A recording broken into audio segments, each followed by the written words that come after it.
సువార్త 6వ అధ్యాయం 54వ వచనం.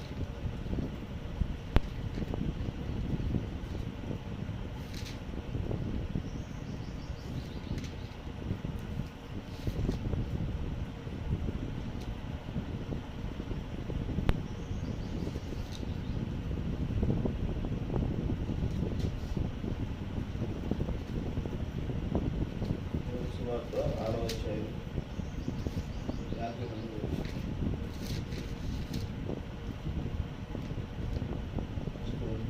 నా శరీరము తిని నా నా రక్తము త్రాగువాడే నిత్య జీవము గలవాడు. అంత్యదినమున అంత్యదినమున నేను వారిని లేపుదును. నేను వారిని లేపుదును. హల్లెలూయా. పరలోకమందున్న పరిశుద్ధుడైన ప్రభువైన యేసయ్యా, నీకు వందనాలు చెల్లించుకుంటాం తండ్రి. నీ కాపుదలలో భద్రపరిచి దీవించబడతారని కోరుకుంటున్నాను. సమస్యలను సమకూర్చిన దేవుని తండ్రి, నీకే వందనాలు చెప్తున్నాను. ఇవైనా ఈ మధ్యాహ్న కాలంలో ప్రభా ప్రేమించి ఆశీర్వదించి ఈ సహవాసం కలిగి ప్రభా స్మరించి ఆరాధించే భాగ్యాన్ని మాకు ఇచ్చినందుకు వందనాలు. పాటల ద్వారా ప్రభా దాని ప్రభా మిమ్మల్ని ఆరాధించుకునేటువంటి భాగ్యాన్ని మాకు ఇచ్చారు. పాటలను పాడేటువంటి బిడ్డని మీరు దీవించండి ప్రభా. మీ కాపుదల్లో భద్రపరిచి దీవించుకోవాలని పంపించుకుంటాను ప్రభా. ఇదిగో చదవబడిన లేఖనంలో ప్రభా మా సొంత మాటలతో కాక ప్రభా, ఈ వాక్యం యొక్క సంపూర్ణమైన అర్థమును మీ ప్రేమపూర్వకమైనటువంటి ఆశీర్వచనాన్ని నాకు కలిగి చేయగలుగుతారని వేడుకుంటున్నాను తండ్రి. రంగం మీద మీరే ఉండి మాట్లాడండి తండ్రి. నీ బిడ్డలతో ప్రభా మీరు ఏం మాట్లాడాలనుకున్నారో స్పష్టంగా నేరుగా వారికి అర్థమయ్యే రీతిలో మీరే వివరించగలుగుతారని కోరుకుంటున్నాను. సమస్తమును మీ చేతులు అప్పగించుండగా మమ్మల్ని తగ్గించుకుంటూ ఘనతామహిమ మీరే పొందుకోమని ప్రవీణ యేసు క్రీస్తునామమున అడిగి వేడుకుంటున్నాను. ఆమేన్. హల్లెలూయా. అలాగే అందరూ జీవనంలోనే తండ్రాడి పెట్టుకుంటేనే ఆరాధన వచ్చినాము.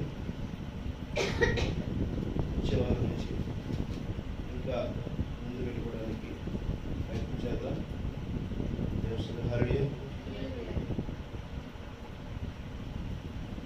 అది గడిచిన వారం మనం ఏం మాట్లాడుకున్నాం? దేవుడు మనతో మాట్లాడుతున్నాడు అనేదని మనం గ్రహించేటువంటి విషయంలో చేసుకుంటున్నాం. హల్లెలూయా. దేవుడు మనతో ఎలా మాట్లాడతాడు? తన స్వభావం ఏంటి? ఆ స్వభావం సంబంధిస్తాడు. ఆమేన్.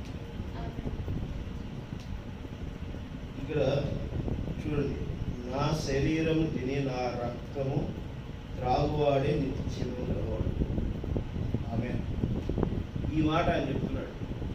ఈ మాట చెప్తే నీకును నాకును ఏమనిపిస్తుంది? ఆయన శరీరం తినమంటున్నాడు, ఆయన రక్తాన్ని సేవించమంటున్నాడు, త్రాగమంటున్నాడు. ఏంటిది? ఎవరిని చేస్తారా? శరీరాన్ని రక్తాన్ని తీసుకునేది ఎవరు? జనరల్గా ఒక జంతువు మీద ఒక జంతువు పడి రక్షిస్తుంది, దాన్ని అనగా మరి ప్రొవైడ్ యేసుక్రీస్తు శరీరాన్ని తినమంటున్నాడు, త్రాగమంటున్నాడు. హల్లెలూయా. మరి ఈ రోజుల్లో మనకి ఏమనిపిస్తుంది? మనకు ఉన్నటువంటి పెద్ద ప్రశ్న ఏంటి? ప్రొవైడ్ యేసుక్రీస్తు శరీరాన్ని తినకు త్రాగడం వల్లనే మనం ఏమవుతామంట? నిత్య జీవం కలిగిన వారుగా ఉంటాం. ఆమేన్. నా శరీరం నిజమైన ఆహారమును నా రక్తము నిజమైన పానమునై ఉంది. నా శరీరమును తిని నా రక్తము త్రాగువాడు నా యందును నేను వాని యందును నిలిచియుందును. జీవము గల తండ్రి నన్ను పంపెను కనుక నేను తండ్రి మూలంగా జీవించినట్టే నన్ను తినువాడును నా మూలముగా జీవించు. ఆమేన్. ఇది పరలోకము నుండి దిగి వచ్చిన ఆహారము. పితరులు మన్నాను తిని చనిపోయినట్టు కాదు. ఈ ఆహారం తినవాడు ఎల్లప్పుడూ జీవించునని నిశ్చయముగా మీతో చెప్పుచున్నానని తెలుస్తుంది. హల్లెలూయా. 54 తర్వాత చదివాం. 47 వచనం చదువు. విశ్వసించు వాడే నిత్య జీవం గలవాడు. జీవాహారము నేనే. మీ పితరులు అరణ్యములో మన్నాను తినను చనిపోయారు. దీనిని తినువాడు చావకుండానట్లు పరలోకము నుండి దిగొచ్చిన ఆహారం ఇదే. హల్లెలూయా. మరియు నేనిచ్చే ఆహారము లోకమునకు జీవమునకు నా శరీరమునని మీతో నిశ్చయముగా చెప్పుచున్నాను. యూదులు ఏమనుకున్నారు? ఈయన తన శరీరం ఎలాగో తిననీయగలడని ఒకరితో ఒకడు వాదించింది. కావున యేసు మీరు మనిషి కుమారుని శరీరము తిని ఆయన రక్తము తాగితేనే కానీ మీలో మీరు జీవము గలవారు కాదు. హల్లెలూయా. అసలు నిత్య జీవానికి ప్రవేణ యేసు క్రీస్తు శరీరానికి సంబంధం ఏంటి? హల్లెలూయా. ప్రవేణ యేసు క్రీస్తు జననం ఏంటి? ఎలా పుట్టాడు? మరియ గర్భంలో దాల్చడం. నీలాగా నాలాగా ఆయన శారీరక సంబంధం కాదు. ఆమె పరలోకం నుండి దిగి వచ్చినటువంటి అద్వితీయ కుమారుడు, లోకరక్షకుడే. మరియా గర్భమును దాల్చాడు. దేవుడు. హల్లెలూయా. మరియా గర్భం నుంచి ఆయన పుట్టి మన మధ్యన ఆ విశ్వం మొత్తం వ్యాపించిన దేవుడు మన మధ్యన ఒక శరీరంలో జీవించాడు. ఆమె రక్త మాంసంలో కలిగినటువంటి వ్యక్తిగా జీవించాడు. ఆమె ఆయన శరీరము దేనికి సాదృశ్యమైంది? వాక్యానికి సాదృశ్యమైంది. ఆమె ఎందుకని అంటే ఆయన చేసిన క్రియలను, ఆయన ప్రవర్తించిన ప్రవర్త, ఆయన చెప్పబడినటువంటి విషయాలు, ఆయన మనకి సాదృశ్యమైనటువంటి జీవితాన్ని కనబరిచాడు. ఆమె పరిశుద్ధ గ్రంథం అంతా కూడా ప్రభువైన యేసుక్రీస్తు లోకరక్షణ ఏ విధంగా ప్రకటించాడు, లోకరక్షణ ఏ విధంగా రావటం కోసము దేవుడు యేసుక్రీస్తు ఇచ్చాడో, ఆ యేసుక్రీస్తు లోకరక్షణకి ఏ విధంగా జీవించాడు అనేదాన్ని మన ముందు ఆయన కనబరిచాడు. ఆమె ఎందుకని ఇది దేవునికి మనం ఇది ఎంతవరకు మనకు క్లారిటీ ఉంటుంది ఒకసారి అర్థం చేసుకుంటాం, ప్రయత్నం చేయాలి. దేవుడు. హల్లెలూయా.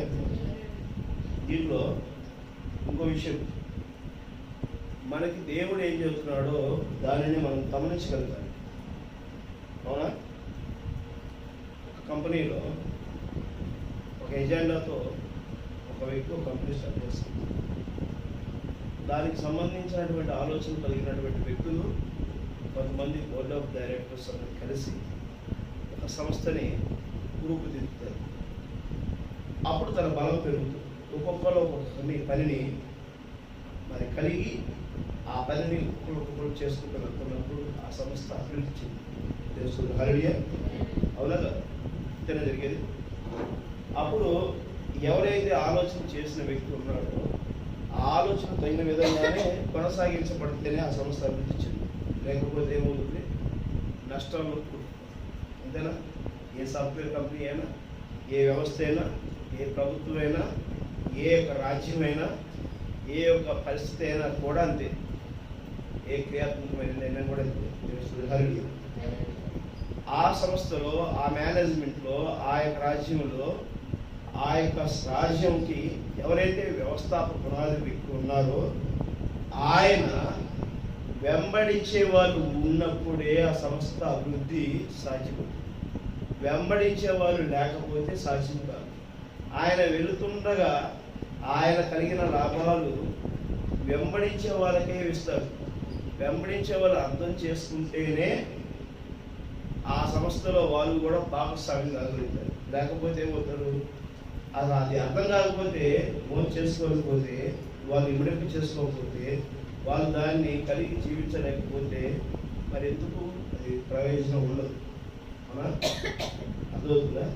చెప్పే మాటని మనం గ్రహించకపోతే అది ఎందుకు చెప్తున్నారో తెలుసుకోకపోతే, నీకు వెంబడించే మార్గం లేకపోతే, నీకు నువ్వుగా రూలర్ అయితే, ముందున్న ఉదయాన్ని వెంబడించకపోతే సాయంత్రం ఎక్కడి నుంచి వచ్చింది?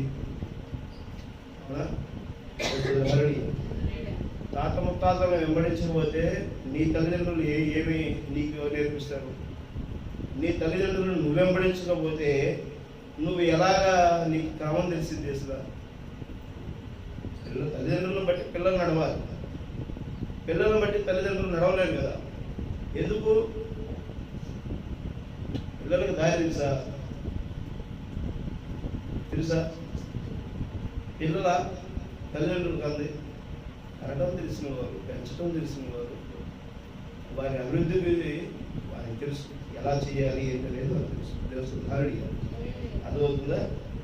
అలాగే విశ్వంలో వ్యాపించిన దేవుడు ఈ భూమి మీద మనిషిని నిర్మించినప్పుడు ఆ మనిషి ఎలాగా జీవించాలి, ఆ మనిషికి ఈ యొక్క లోకము ఏ విధమైన ఆధీనంలోకి తీసుకొచ్చుకోవాలి అనేటువంటిది ఆయనకి ప్రణాళిక తెలుసు. ఆమేన్.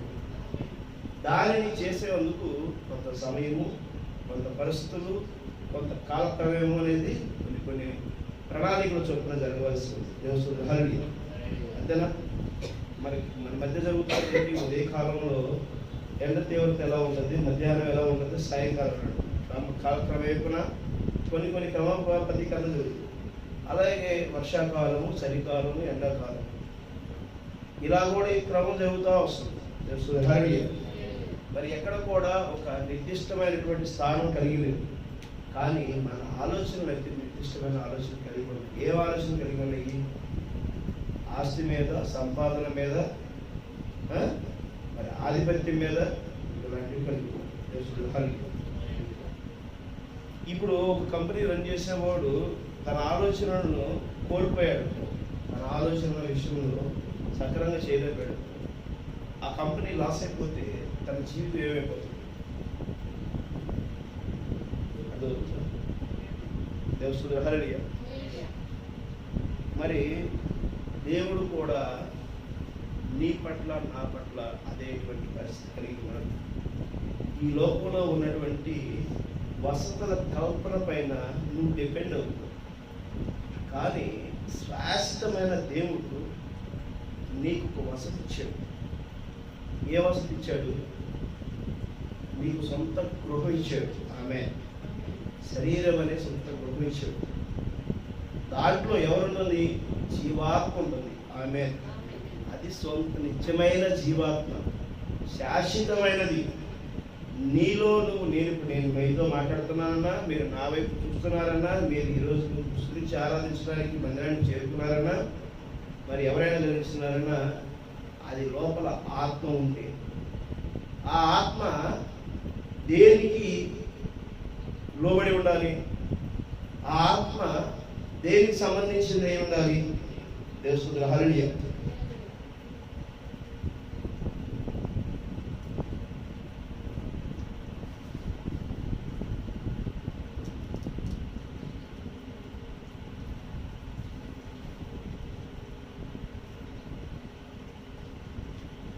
యోహాను సువార్త 5వ అధ్యాయము 30వ వచనం. యోహాను సువార్త 5వ అధ్యాయము 30వ వచనం.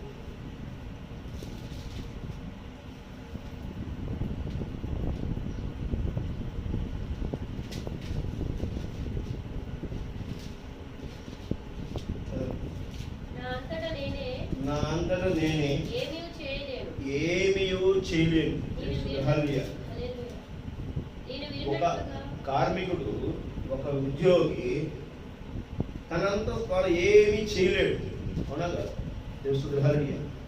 తన యజమాని ఏం చెప్తే అదే చేస్తాడు. ఎందుకంటే తన యజమాని చేతిలో ఆ కంపెనీ యొక్క విధి విధానాలు, క్రమము, దానికి ఉన్నటువంటి సిస్టమాటిక్స్ అన్ని కూడా తను ఏర్పరచుకున్నాడు. ఆమె అదవుతుందా? ఇది మన కళ్ళ ముందు జరుగుతున్నటువంటి క్రియ మనం గమనించుకోవట్లేదు, మనం గ్రహించుకునే స్థితిలో మనం లేవు. మరి దేవుడు కూడా కనబడని యజమాని, కనబడట్లా, కానీ దేవుడు కనబడట్లా. తన ఆధీనంలో ఉన్నవి ఏమున్నవి? కాలం ఉంది, మరి ప్రకృతి సంబంధమైనటువంటి వాయువు ఉంది, నీరుంది.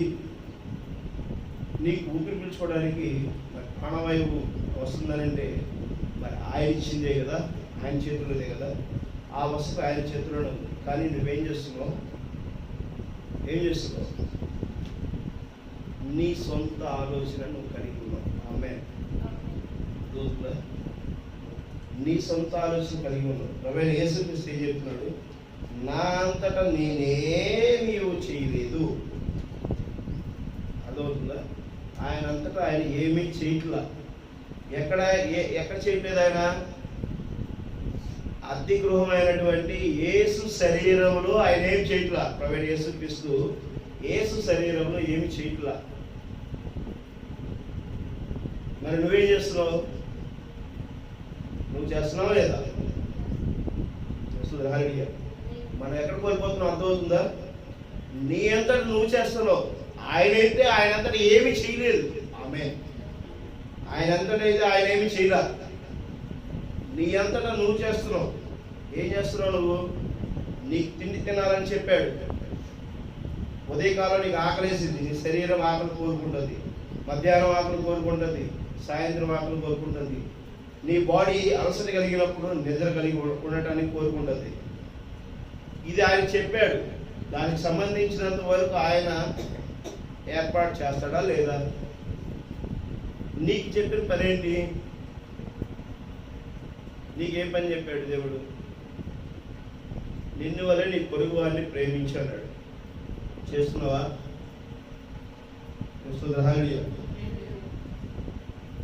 నిజమైన వాక్యము ఈరోజు గమనించలేనటువంటి పరిస్థితిలో మీరు ఎక్కడ ఉన్నారో ఒకసారి గమనించండి. ఆమేన్. ఒక ఎంప్లాయీ కోట్లు సంపాదించి ఆ యజమాని బాగుపడితే, ఆ యజమాని కోల్పోతే, ఈ కోటీశ్వరుడు కాస్త భిక్షాధికారి అయితే మరి ఏమవుతాడు? కారులో తిరిగిన లగ్జరీ లైఫ్ తిరగలేకపోతే ఏమవుతాడు? ఏమవుతాడు? ఉండగలుగుతాడా? తగ్గగలుగుతాడా? అర్థమవుతుందా? మంచి ఆహారం తినేవాడు సజ్జనం తినమంటే తినగలుగుతాడా? తినలేడు.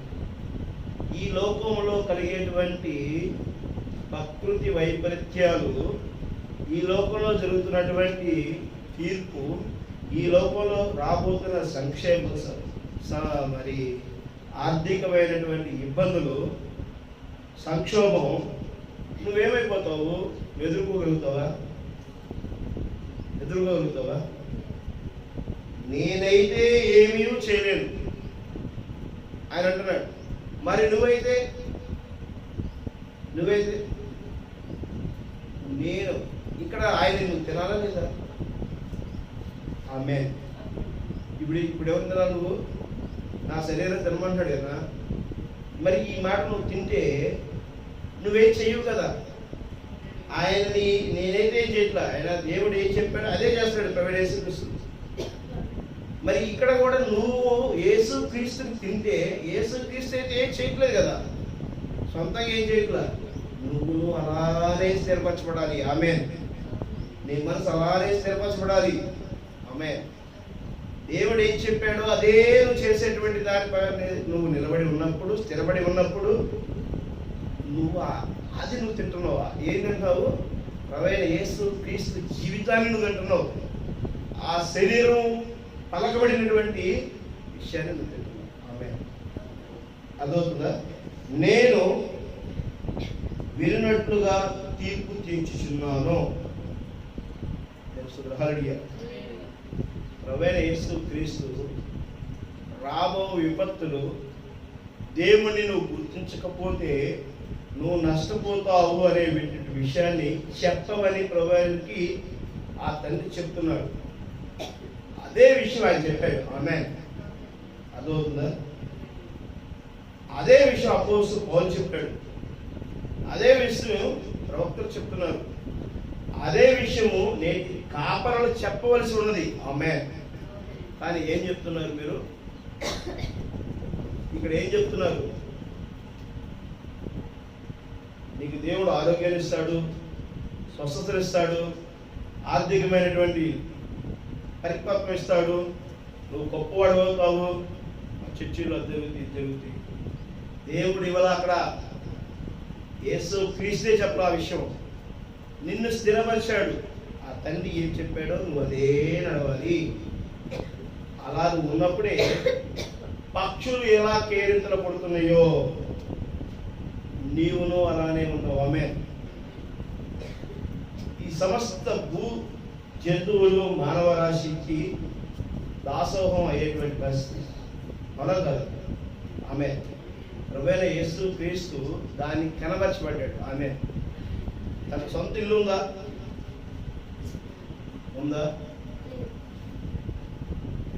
సొంత వెహికల్ ఉందా?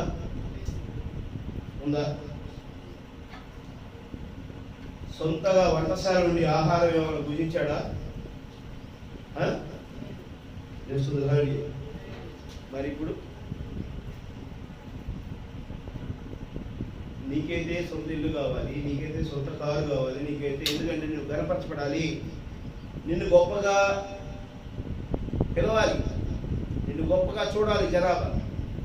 దానికోసమే నువ్వు ఆతృతపడుతున్నావు. ప్రభువైన యేసుక్రీస్తు ఆ విధంగా చేయలేదు కదా. ఆమేన్. కానీ ఆయన ఏమయ్యాడు? ప్రపంచంలో ఉన్న 247 దేశాలలో 778 కోట్ల మంది జనాభాకి ప్రభువైన యేసుక్రీస్తు దేవుడు, రక్షకుడు, పాపము నుంచి విముక్తి చేసిన వాడు అని కనబరచబడ్డాడా లేదా? ఆమేన్. చేశాడా లేదా? ఆయనైనా ధనవంతుడు, కీర్తి సంపన్నుడు ఆయనైనా, రక్షకుడు ఆయనైనా. ఆయన వెంబడించిన వారు ప్రవక్తలందరికీ ఆ యొక్క ఆశీర్వచనం ఉందా లేదా? అన్ని తీసేవాళ్ళు ఆయన ఉన్న వాళ్ళు ఉన్నారా లేదా? నువ్వు మంచిగా ఉంటే కీర్తి నీ వెంబడే వస్తుంది. నువ్వు ప్రణాళికబద్ధమైనటువంటి ప్రకృతి సంబంధమైన ఆహారాన్ని తింటే నీకే వ్యాధులు రావు. ఆమేన్. నువ్వు క్రమం కలిగినటువంటి నీవు ఏ ఒక్క దురుద్దేశంతో నువ్వు ఆలోచన కలిగి లేకపోతే ఎవరు నీకు అపకారి కారు. రోడ్డు మీద పోవాలనుకుంటే మనం వెళ్తాం, మన పని మనం వెళ్తున్నాం అనుకో, అది మనకు తెలియదు. దానిని ఏదో చేయాలని మనం తంత్రవేషం వేస్తేనే అది మనం తిరిగి కాటేస్తుంది. ఆమె పావు మనం ఎందుకు కాటేస్తుంది? తన ప్రాణానికి ఎక్కడ నష్టం కలుగుతుందో అని చెప్పేసి అన్ని కాటేస్తుంది. కానీ మనిషి కూడా ఆ విధముగా తన ఉనికి ఎక్కడ కోల్పోతామో అని చెప్పి ఎదుటివాడి మీద ప్రాబల్యం చెప్తున్నాడు. పాము తప్పు చేస్తేనైనా తప్పు చేసిందంటాం. మనిషి చేసే క్రియని తప్పెందుకని అనట్లేదు మనం. ఆమె అర్థమవుతుందా? దేవుణ్ణి మనం ఎక్కడ వెంబడించలేకపోతున్నాము, ఎక్కడ భుజించలేకపోతున్నాము, ఎక్కడ మనం నిజంగా దేవుణ్ణి గుర్తించలేని పరిస్థితిలో ఉన్నాము, ఎక్కడ ఆయన చేసినటువంటి క్రియలను, ఆయన చేసిన ఆలోచనలను మనం ఎక్కడ లేకుండా ఉంటున్నాం. అర్థమవుతుందా? ఇక్కడ ఉన్నారా? తెలుస్తుందా? దేవుడు ఎవరు, ఎందుకు, ఎలాగా మనం అనేదాన్ని మనం కాదు గమనించాల్సింది. ఆయన మనలో నుంచి వ్యక్తపరచడం కోసం మన దేహాన్ని ఇచ్చాడు. ఆమె నీకు నాకు ఈ వాక్యం ఇస్తుంటే ఏమవుతుందంట? ఎవరైతే దాన్ని కలిగి ఉన్నారో వారే దానికి ఇదవుతారు. ఈ పవర్, ఇది ఛార్జర్ తీసుకున్నాను నేను. ఏం తీసుకున్నాను? ఛార్జర్ తీసుకున్నాను. డబ్బులో పెట్టాను, వైర్ తీసుకొచ్చి దీనికి పెట్టాను, దీనికి కచేరికి పెట్టాను. ఛార్జింగ్ ఎక్కిందా? ఆమె దీనికి పెట్టా. ఛార్జింగ్ ఎక్కిందా? పెన్నుకి పెట్టా. ఎక్కిందా? ఈ పుస్తకానికి పెట్టా. ఎక్కిందా? ఎక్కదు. ఈ ఫోన్ పెట్టా. ఆ పిన్ను ఏమైంది? ఛార్జింగ్ ఎక్కింది. అవునా? అర్థమవుతుందా? చాలా సింపుల్గా చెప్తున్నా, అర్థమవుతుందా? దీన్ని పెడితే ఛార్జింగ్ ఎక్కుతుంది. ఛార్జింగ్ ఒకటే, ఛార్జింగ్ ప్లగ్ పెట్టి ఛార్జింగ్ వేరే ఒకటే. దాని ఛార్జింగ్ తీసుకునే స్వభావం దేనికి ఉందో అదే తీసుకునేది. ఆమేన్. దేవుని యొక్క ఆత్మ సంబంధమైన ఆహారము ఏది తీసుకోగలగాలనేది ఇక్కడ ఉన్నదో అదే తీసుకుంటుంది. ఏది పడితే తీసుకోవచ్చు. నిత్యమైనవి నిత్యంగానే ఉంటాయి, సజీవమైనవే నిత్యజీవం కలిగి ఉంటాయి. ఆమేన్. నిత్యజీవం అంటే ఏంటి? ఆత్మ సంబంధమైనవి. ఆమేన్. పరలోక రాజ్య సంబంధమైనవి. ఆమేన్. ఈ విశ్వంలో ఈ ఆస్తి ఎక్కడిది? నా ఆస్తి ఎక్కడుంది?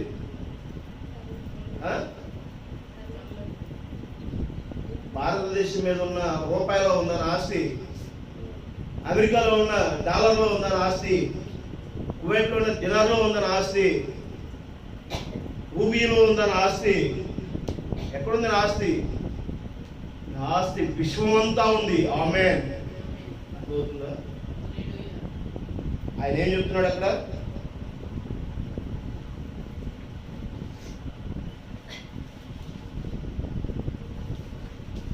అధ్యాయం ఏం చెప్తున్నాడు?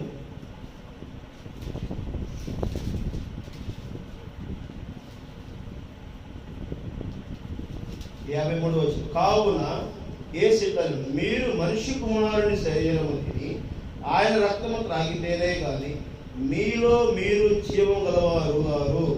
నా శరీరం తిని నా రక్తం త్రాగువాడే నిత్య జీవం గలవాడు. అంత్య దినమున నేను వారిని లేపుదును. ఆమేన్.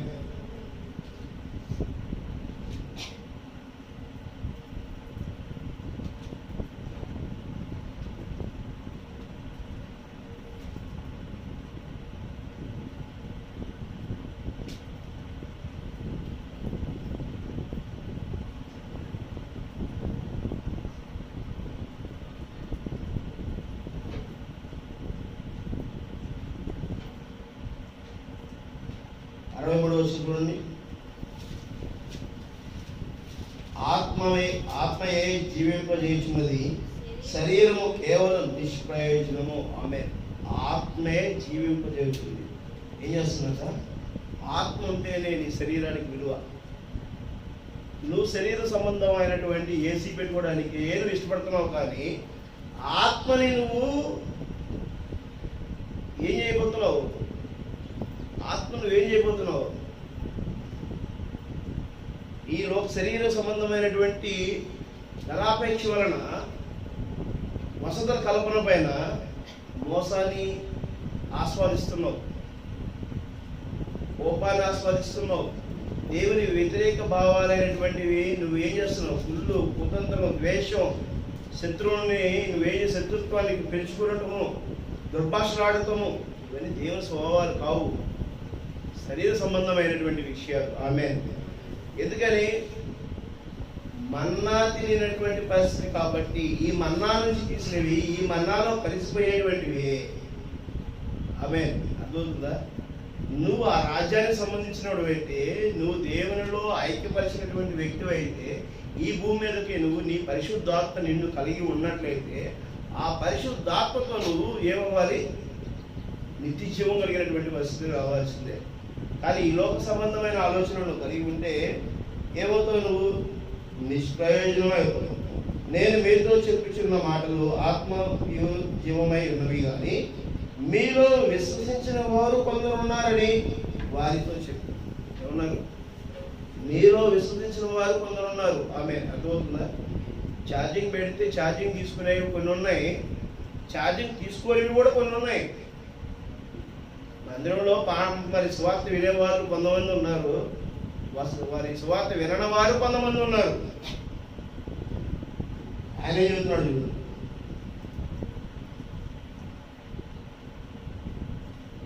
విశ్వసించిన వారు ఎవరో 64 చూడండి. మీలో విశ్వసించిన వారు కొందరున్నారని వారితో చెప్పను. విశ్వసించని వారెవరో, తన్ను అప్పగించబడెవడో మొదటి నుండి యేసును తెలియను, మరియు ఆయన తల్లి చేత వారికి కృపానుగ్రహించబడుకుంటే ఎవడను నా యొద్దకు రాలేడని ఈ హేతువును బట్టి మీతో చెప్తున్నాను నేను. ఆమేన్. ఆకర్షించబడితేనే ఇక్కడికి వస్తారు. విశ్వసించే వారు కొందరు ఉన్నారు, విశ్వసించిన వారు ఉన్నారు. విశ్వసించే వారికి మాత్రమే ఆ మాటలు వర్తింపబడుతున్నాయి. వారు మాత్రమే గ్రహించగలుగుతున్నారు. వారు మాత్రమే నిత్య జీవంలోనికి ఏమవుతున్నారు, నిత్య జీవాన్ని పొందగలుగుతున్నారు. వారు మాత్రమే క్రమం కలిగిన జీవితంలో ఉంటున్నారు. ఏ సమస్య వచ్చినా, ఒడిదుడుకులు వచ్చినా తట్టుకోగలిగే శక్తి వారికి మాత్రమే ఉంటుంది. ఆమేన్.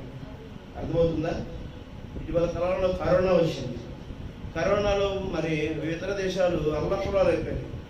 కానీ మనం మెడిసిన్స్ తీసుకున్నా తీసుకోకపోయినా కరోనా నుంచి మనం చాలా స్పీడ్గా రికవరీ కాగలిగాం. ఎందుకు కాగలిగాం? భారతీయులు మనలో ఉన్నటువంటి యాంటీబయాటిక్, మన వ్యాధి నిరోధక శక్తి మనకి ఎక్కువ ఉండడం వలనే. అంటే మనం ఎలా ఉన్నాము? దేవుని యందు భయభక్తులు కలిగిన జీవితంలో ఉన్నాం. సుగ్రహాలుడి. కానీ ఆ దేవుడు ఎవరో తెలుసుకోలేనటువంటి స్థితిలో చాలా మంది ఉన్నారు. కానీ దేవుడు అంటే భయం ఉంది. కానీ ఆ దేవుడు ఎవరో మనం తెలుసుకోలేము. ఎందుకు తెలుసుకోలేకపోతున్నాం అంటే ఆ తెలుసుకునేటువంటి జ్ఞానము, పరిపక్వత మనకి మన పితరులు ఇవ్వటం లేదు. ఆమేన్. ఇవ్వలేదు. ఆ బోధ మనకు దగ్గరికి పూర్తిగా రావట్లేదు. అర్థమవుతుందా? దేవుని ఇప్పటి వరకైతే ప్రార్థన చేసుకోండి, ఇప్పటి వరకైతే విశ్వాసం కలిగి ఉండండి, ఇప్పటి వరకైతే మిమ్మల్ని మీరు మందిరానికి రావాలి, దశభాగాలు ఇవ్వాలని చెప్తా వచ్చారు. కానీ నిజమైన వర్తమానం తెలుసుకోవాలంటే, నిజమైన సంపూర్ణం రావాలి అంటే, నిజమైనటువంటి పరిస్థితులను చూడాలంటే సాయంకాల వర్తమానాన్ని నువ్వు గ్రహించగలుగుతావు. అందుకనే మలాకి గ్రంథం 4, 5, 6 వచనాల్లో చెప్పబడుతుంది. 4వ అధ్యాయం 5, 6 వచనాల్లో చెప్పబడుతుంది. తండ్రుల హృదయం పిల్లల వైపున, పిల్లల హృదయం తండ్రుల వైపు తిప్పను. ఆమేన్. తండ్రుల హృదయం పిల్లల వైపు తిప్పినది. ఇప్పుడు పిల్లలమైన మనము ఎవరి వైపు తిరిగి చూడాలి? తండ్రుల వైపు తిరగాలి. ఆమేన్. ఎవరు తండ్రులు? మన పితరుడైన అబ్రహాము, దావీదు, ఆదాము, మోషే, మరి ప్రవక్తలు ఉన్నారు, 7 సంఘాల ప్రవక్తలు. మరి వీళ్ళందరూ హృదయాల వైపు మనం తిరగవలసి ఉన్నది. వారి వారి యొక్క బోధన ఏవైతే చెప్పి ఉన్నారో ఆ బోధని మనము కలిగినటువంటి పరిస్థితిలో ఉన్నప్పుడే మనము దేవుని చిత్తానుసారమైన జీవితాన్ని కలిగి ఉంటాం. ఆమేన్. అదవుతుందా? 5వ అధ్యాయము చూడండి.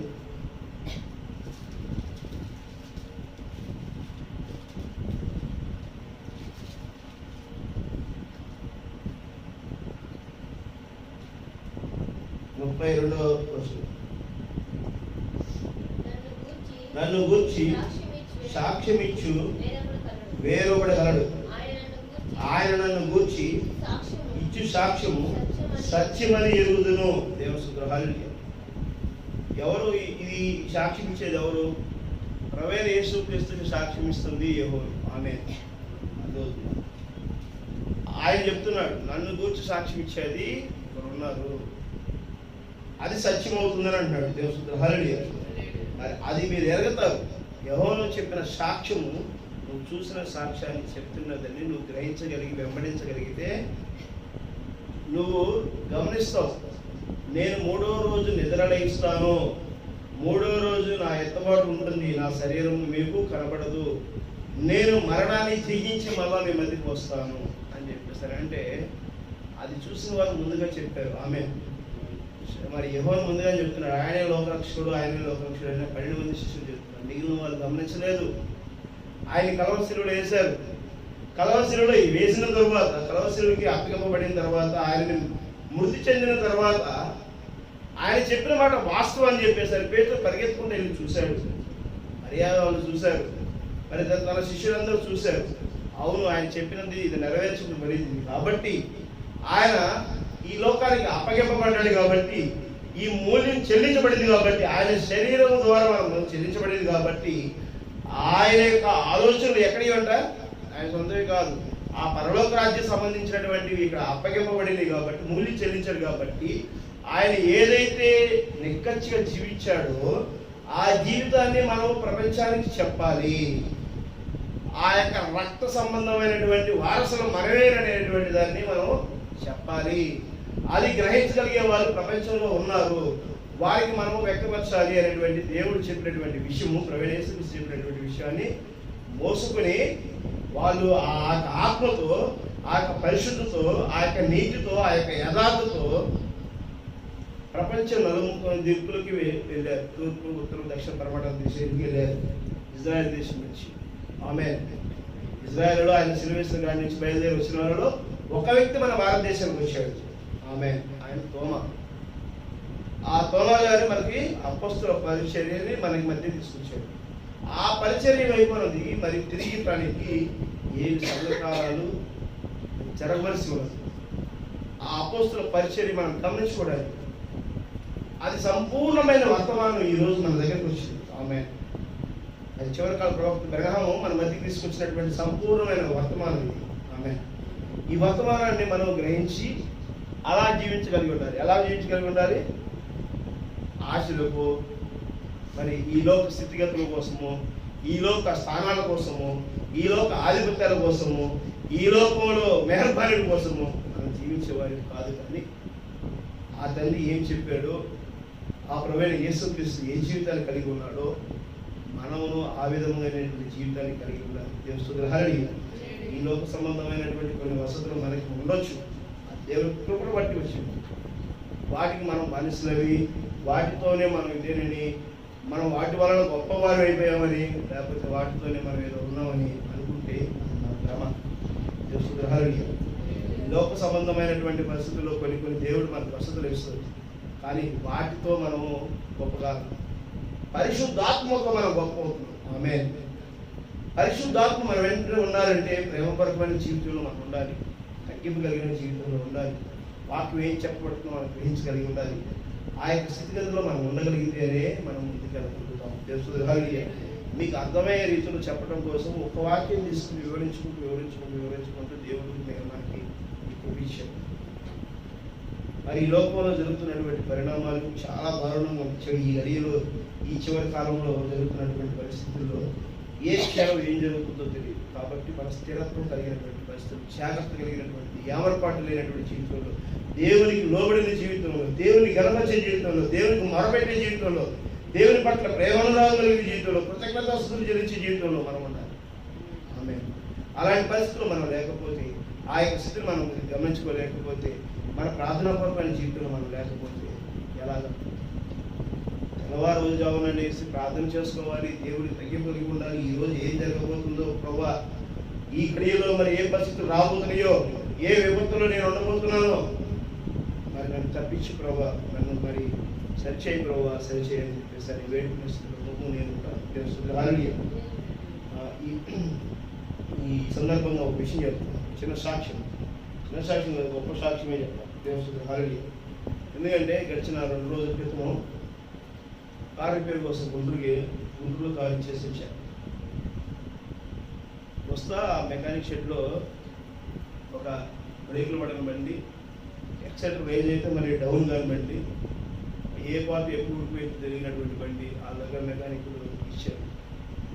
నేను రావడానికి ఎటువంటి అవకాశం లేదు.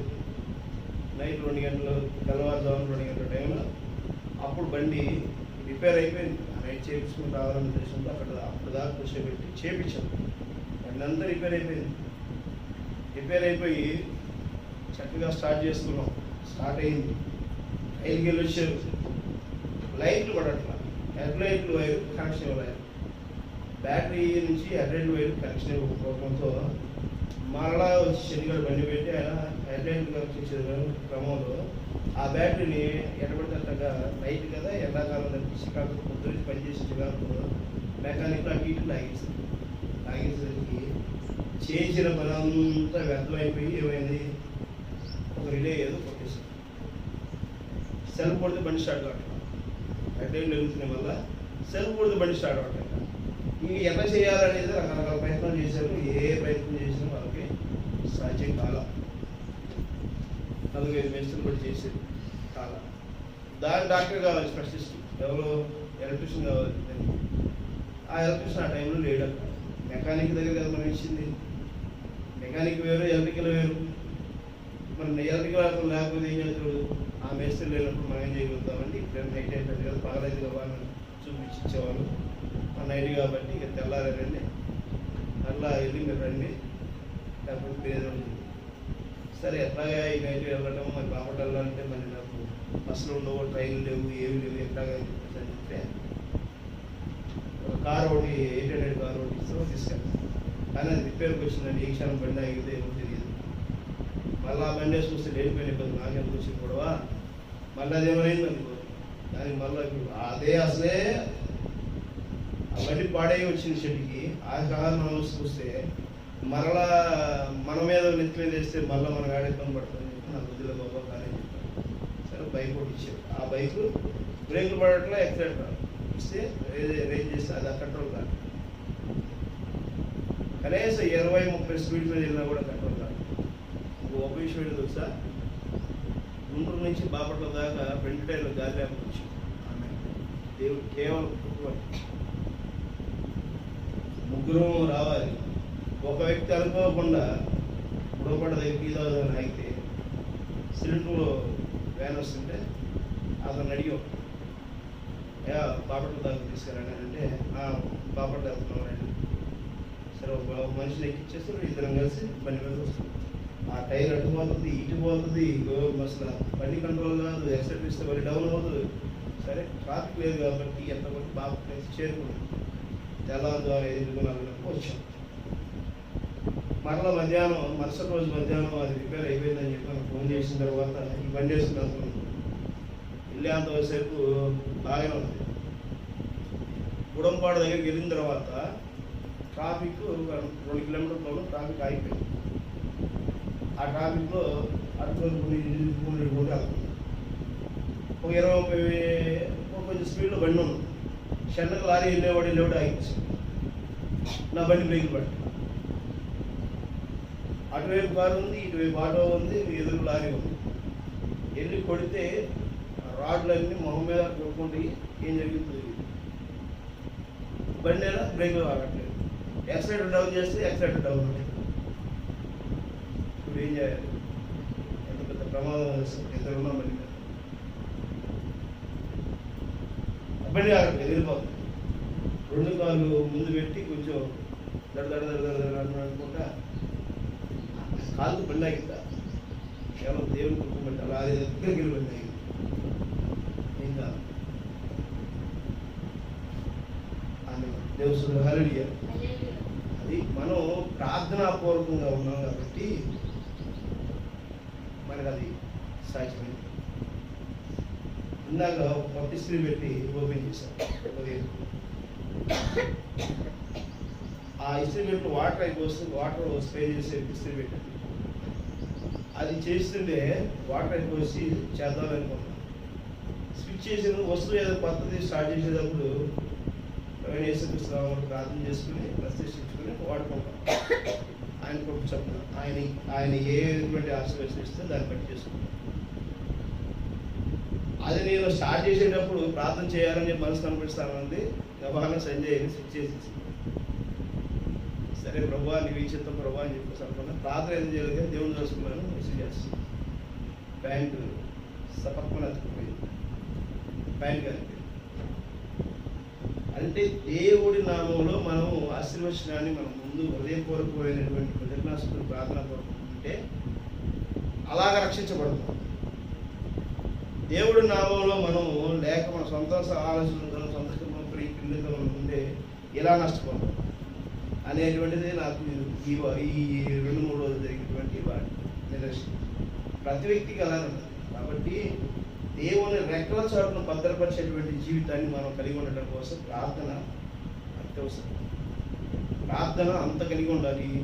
ఎందుకంటే ఈ లోకములో మనం చాలా భయంకరమైనటువంటి దినాల్లో అతి ఉష్ణోగ్రత, అతి కుళ్ళుమోతు, అతి రేగ దోషాలు కలిగిన వాళ్ళు, అతి యొక్క దుర్మార్గమైన క్రియలు చేసేవాళ్ళు, దుర్భాషలాడేవాళ్ళు, బియ్యత్తులు కూడేటువంటి వాళ్ళు ఉన్నటువంటి సమాజంలో మనం ఉంటున్నాం. మనం శ్రేష్టంగా ఉండాలి అంటే మనకి రక్షణ కావాలి. ఆమె అర్థమవుతుందా? ఒక మంచి కొంగ ఎగురుతా ఉందనుకో, దానికి రక్షణ ఉందా ఈరోజు? లేదు. తెలుసా?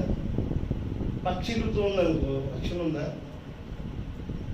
శ్రేష్టంగా అవి ఎగరటానికి ఈ లోకంలో ఉన్నటువంటి మనుషులు క్యాడ్బేర్లకి, వాళ్ళ బాణాలకి, వాళ్ళ ముచ్చులకి తప్పించుకుని తిరగాల్సిన పరిస్థితి. అలాగే దేవుని పరిశుద్ధాత్మ నీతిగా, నిజాయితీగా, నీవు దేవుని తగ్గింపు కలిగిన జీవితం బతకడం కోసం కూడా నువ్వు అంత శ్రేష్టంగా తప్పించుకోవాల్సింది. అలాగని నువ్వు లోకంలో ఉన్నటువంటి పరిస్థితులను దూషించడం నీకు అవసరంలా. అర్థమవుతుందా? దేవుని స్తుతులు అడగండి. నువ్వు నీతిమంతుడు అని చెప్పి నువ్వు అనుకో. ఎందుకంటే దేవుడు ఏం చెప్తున్నాడు అక్కడ? నా అంతటా నేను ఏమీ చేయట్లేదు. ఎవరైనా ఏసుక్రీస్తు అంటున్నాడు, నేనే నీతిమంతుడున్నానంటే నువ్వు తీర్పు తీరుస్తావా? నువ్వు నీతిమంతుడు కాదు. నువ్వు పాపంలో నుంచి వచ్చినోడివే. నీ పాపాన్ని నువ్వు కడిగి శుభ్రం చేసుకోవాలి. ఎవరైనా ఏసుక్రీస్తు నామంలో, ఆయన శరీరంతోనే, ఆయన రక్తంలో నువ్వు కడిగి శుభ్రపరచుకోవాలి. ఎందుకంటే నువ్వు పుట్టకతోనే పాపం. 100 తప్పులు చేస్తావు రోజుకి, అలా కదా. మళ్ళీ ఏమనుకుంటానంటే మనమే నీతిమంతులు, వర్తమానంలో ఉన్న వాళ్ళు నీతిమంతులు అని చెప్పేసి ఫస్ట్ గారు అంటున్నాడు అని చెప్పి ఎదుటి వాళ్ళు మనకు కించపరిచే భావం మనకు ఉండొచ్చు. ఎదుటి వాళ్ళు కూడా మరి వీళ్ళందరూ వీళ్ళే నీతిమంతులు, వేరే వాళ్ళు కాదా అని చెప్పేసి వాళ్ళు అనుకోవచ్చు. అలా ఉండకూడదు. ఎందుకు తెలుసా? వారైతే సరి చేసుకునే విధంగా మనం బాధ్యత కలిగిన జీవితంలో కనబరచవలసిన వాళ్ళు ఉన్నాం. అది నువ్వు గుర్తెరిగి నువ్వు సరి చేసుకుని వారిని నువ్వు వారి కోసం ప్రార్థన చేయాలి. ఆ తగ్గింపు కలిగిన జీవితంలో ఉండాలి. సరి చేసుకునే మనస్తత్వం కలిగి ఉండాలి. నువ్వు గొప్పడు అని చెప్పి అనుకోగలవు, నువ్వు నీతివంతుడు అని నువ్వు అనుకోగలవు. నువ్వు అనుకోవటం కాదు. ఎవరు అనుకోవాలంట? నేను విన్నట్లుగా తీర్పు తీర్చుచున్నాను. దేవుని స్తుతి, హల్లెలూయా. నువ్వేమింటున్నావు ఇప్పుడు? ప్రభువైన యేసుక్రీస్తు లోక రక్షణ గురించి నువ్వు వింటున్నావు. ఆ పరలోక రాజ్య సంగతి నువ్వు వింటున్నావు. ఎవరిని ఎలా ప్రేమించాలనేటువంటిది వింటున్నావు. ఈ లోక సంబంధం అనేటువంటి అన్నిటి మీద నువ్వు ఏం కలిగి ఉండాలి? ఏం కలిగి? అధికారం కలిగి ఉన్నవాడివి. ఈ లోకంలో ఏది కుదవైనా, ఏది తప్పిపోతున్నా నువ్వే కదా రాజువి. అవునా కదా? నువ్వే కదా కోల్పోయింది. అవునా కదా? తెలుస్తుంది. హాలెలూయా.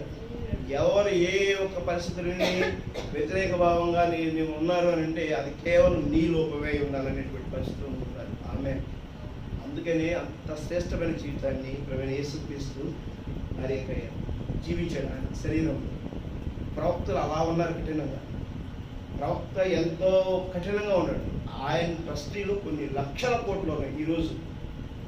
కానీ ఆయన తినడానికి తిండికి కూడా లేనటువంటి పరిస్థితులు మరి చూశాడు. అర్థమవుతుందా? దేవుని హల్లెలూయా. మనం ఎంత శ్రేష్టమైన జీవితాన్ని కలిగి ఉంటామో మరి మనలో మన చుట్టూ ఉన్న వాతావరణం కూడా అంత శ్రేష్టంగా ఉంటుంది. మనం శ్రేష్టంగా లేకుండా ఏదైతే చూపించడమో, మనమే గొప్పగా ఉన్నామని చెప్పి అనుకోవటము అంతకంటే వివేకం. అర్థమవుతుందా? అవివేకమైన జీవితంలో, గర్వమైన జీవితంలో వద్దు. తగ్గింపు కలిగిన జీవితంలో, ప్రేమపూర్వకంగా క్రమం కలిగిన జీవితంలో నువ్వు నేను జీవించాలనేటువంటిది ప్రభువైన యేసుక్రీస్తు మన మధ్యకి తీసుకొచ్చిన ఈ లేఖనాన్ని మనం సరి చేసుకోవాల్సిన వారిగా తెలుస్తుంది. హల్లెలూయా. అర్థమవుతుందా?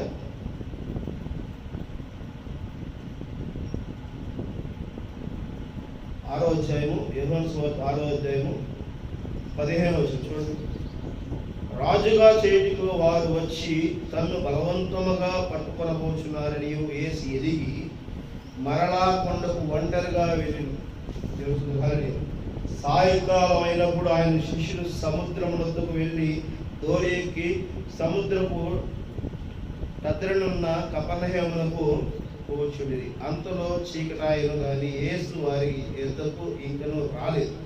అప్పుడు పెద్ద గాలి విసరగా సముద్రము పొంగుచుండెను. వారు ఇంచుమించు 2 కోసల దూరము దోణిని నడిపించిన తరువాత యేసు సముద్రం మీద నడుచుచు దోణిని వద్దకు వచ్చుట చూసి భయపడింది. అయితే ఆయన నేనే భయపడుకుడి భయపడుకుడని వారితో చెప్పు. కనుక ఆయన దోణి మీద ఎక్కించుకున్నట్లు వారు ఇష్టపడి వెంటనే ఆ దోణి వారు నిలుచున్న ప్రదేశానికి చేరి. అర్థమవుతుందా? నీవు నీ పాటికి నువ్వు వెళుతూ ఉన్నప్పుడు దేవుని కృపను బట్టి, దేవునికి ఆశీర్వచనాన్ని బట్టి దేవుడు నీ దగ్గరికి వస్తాడు.